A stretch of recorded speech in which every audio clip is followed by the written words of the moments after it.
Moi, j'ai toujours adoré lire. Dès que j'ai appris à lire, vraiment, je faisais que lire. À tel point que quand ma mère me punissait, elle me confisquait mes livres.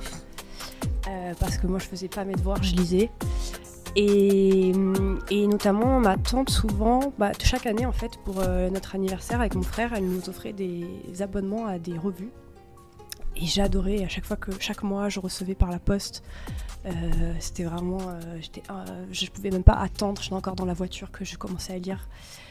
Et je me suis dit, mais c'est tellement génial, je devais avoir 8-9 ans, je me suis dit, c'est tellement génial, il faut que je fasse ça quand je serai grande. Et un jour, je me rappelle, j'étais toute contente, je vais voir mon père, je lui dis, ah, j'ai trouvé ce que je veux faire quand je serai grande, je vais être journaliste. Et là, il me dit, oublie ça.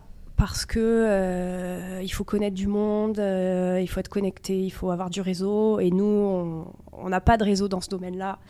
On est des gens de la campagne. Et donc voilà, j'avais toujours ce rêve en tête, mais avec voilà, cette croyance que c'était impossible. Croyance et en même temps, malheureusement, vérité aussi.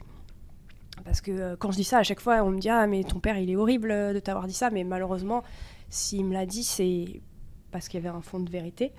Donc, quand j'ai fait mes études, je me suis plutôt, au départ, dirigée vers les métiers de la communication en entreprise. Parce que je me disais « Ah, c'est pas trop loin, mais c'est plus facile d'accès. » Et donc, j'ai travaillé quelques années en communication, mais c'était pas pour moi. Et à un moment, je me suis dit « Je vais continuer en communication, mais... » je voudrais davantage faire des vidéos, faire des podcasts. Donc, en fait, finalement, faire quelque chose qui se rapproche plus du journalisme. Et donc, je me suis inscrite à l'Université de Montréal au certificat en journalisme parce que je me suis dit, même si je ne veux pas être journaliste, c'est là que je vais aller chercher ces connaissances-là. Et il se trouve qu'à ce moment-là, j'avais mon contrat de travail précédent qui s'était terminé.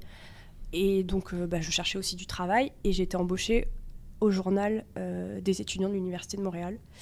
Et là, après 2 semaines, je savais que c'était ça.